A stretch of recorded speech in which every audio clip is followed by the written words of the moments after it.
Hello and welcome to a bonus mini episode of Monster Mechanics. The question this week is, you are going to wake up tomorrow as a monster. What monster would you prefer it to be? So prefer? It's an interesting way of putting it. Well, I mean, of all of the options out there. Of every monster out there. I mean, I'm not going to put any restrictions on this. I guess, I don't know, like anything that like is just a human, but by another name. Like, no good on that one. Mm-hmm. Well, you gotta be a proper monster here. But, it's you and you're still life. So you're still expected to like get a job. Well, I don't know. Maybe you can go live in the woods if you want, but like you have to deal with the practicalities. Like you wouldn't want to be an ogre, I think, because like even if you could convince people that you're just a big human, nobody makes beds that are ogre sized. Yeah. You wouldn't be able to fit through doorways and like, or get a car or anything like that. So that there's I mean, I come from a family of tall people that are, possibly pushing on the ogre size. Yeah. So a little bit you don't want to make that problem worse, right? No. It's hard enough to find a pair of pants that fit.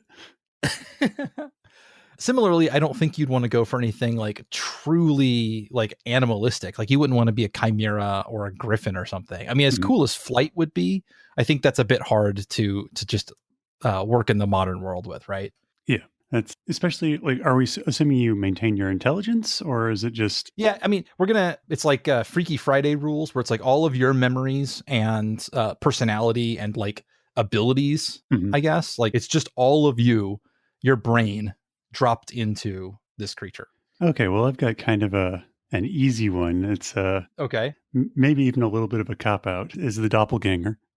Yeah, that's true. Yeah, I think that's too much of a cop out. Because then you could just be yourself. Yeah. Like, I'm just going to impersonate myself. Yeah. Problem solved.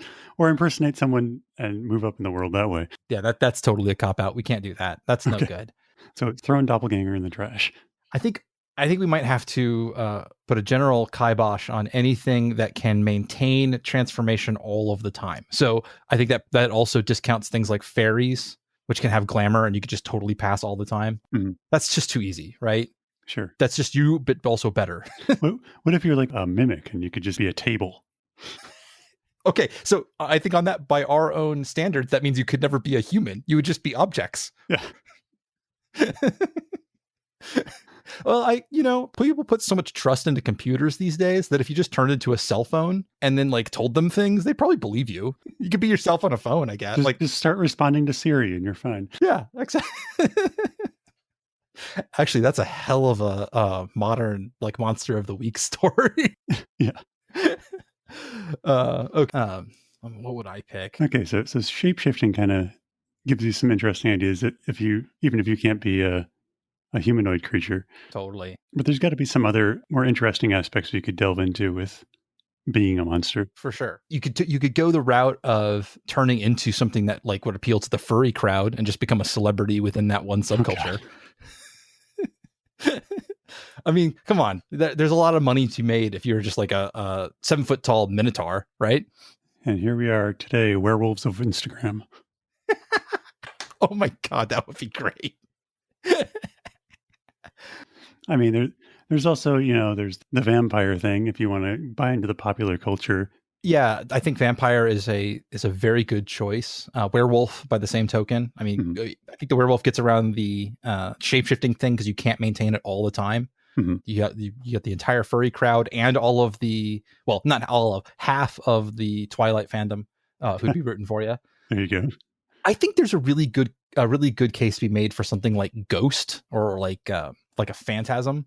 Yeah, something spectral and where you're ephemeral and you no longer have needs or wants and you can just wander around and do whatever the fuck you want. Having no body, I would assume, means that you have no like desires anymore, and you like all of your baser this meat prison that we're both trapped in just goes away, and then we get to be a creature of intellect. And as far as I'm concerned, as long as I could have somebody hit record for me, we could still host the podcast. Your unfinished business is this podcast. Which, yeah, and as we know, podcasts are never finished. They just kind of peter out and go away. Yeah, sometimes. Like D&D games. Okay, I have a weird proposal for you. Okay. Tanuki. You want to be a creature with giant balls? I think it is established fact that there is no problem that a Tanuki cannot solve using his nutsack. And that is a huge amount of power. And also, they're adorable, right? Like, I mean, other than the giant nutsack, but like, other than that, they are really, really cute. And that's a lot of like charisma power to throw at people. Sure. I mean, I guess. I thought it was a weird... Still a little hung up on the giant nutsack thing. From the legends, there is literally no problem that cannot be solved. Like, I think there's a legend where a Tanuki contains an entire ocean within his nutsack.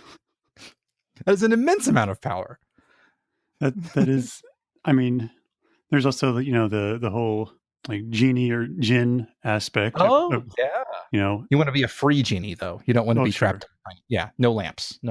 If you just want to kind of go with the fuck off and just have don't worry so much about your modern day necessities. There's always the dragon aspect. Yeah, I think the dragon is a solid choice. If you want to gather yourself a horde, I mean, just break into some banks and what are they going to do? Stop you? Like, I guess it's possible that a dragon versus like an F-35 jet fighter is probably not going to work out great. But I bet I am convinced that like a police helicopter wouldn't stand a chance. I feel like that was the premise of some really bad movie a while back. Oh, like geez. Mid 2000s. No, you're thinking of Reign of Fire, which I don't remember being. I don't remember there being an actual dragon versus airplane fight scene in that. But if there was, that movie was better than I remember it being. No, there wasn't. I just remember the guy with the axe. And I think that was from the trailers. Oh yeah, that was definitely a bad movie. I still saw it. I mean, oh yeah, me too, in the theater. Yeah, that's because that's what you did back then. Like, you just went and saw whatever was there. Yeah. Bigfoot? You could be a Bigfoot.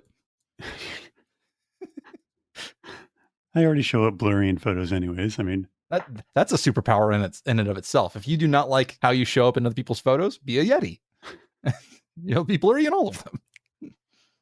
What about stuff like creatures with like weird powers like beholders or Medusa? I mean, yeah, I'm allowing anything. So if you want Medusa or Mandusa, what's the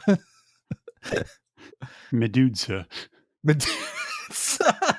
Okay. Yeah, totally. I mean, it's lonely. Although I'm sure that like you could do teleconferencing has got to work out just fine. Like that doesn't count. Like if you can look at Medusa in a mirror and not get turned to stone, then totally a webcam's got to be fine. Sure. Otherwise, you just have a booming sculpture business. An excellent way to turn it into a little empire there. Although people aren't buying figural art anymore. Not so much. You have to be a modern art Medusa, which I think is a lot harder. And I mean, you got to wait a few years before your stuff starts showing up in the Guggenheim, etc. Exactly. Okay, so we're about at our time limit for a mini episode. Of the ones we've discussed, what do you come down on? I think what I would come down on would probably be, I don't know, I got to go with Mimic, I think. I think it's just, it's just being anything, just not a person. I think that's amusing to me. That's fine. That's a completely valid answer. I'm afraid I also have to come down on the weird one, which is Tanuki. I would be a giant nutsacked raccoon man. All right. Well, that's our mini episode for this week. If you're listening to this right now, hit us on Twitter at MonsterMPod. I want to hear what you would choose. And that's it. Signing off. All right. Thank you for joining us on this mini episode of Monster Mechanics. You may have noticed that our update schedule has changed slightly. We're still doing big episodes every other week, but in the off weeks, we're doing these little mini ones to fill in the gaps. You can reach us at MonsterMPod on Twitter or at monstermechanicspodcast@gmail.com if you prefer email for some reason. This episode was produced and edited by Scott Paladin and hosted by Scott Paladin and Zach Jaquays. All of the ideas generated are released under a do what the fuck you want public license.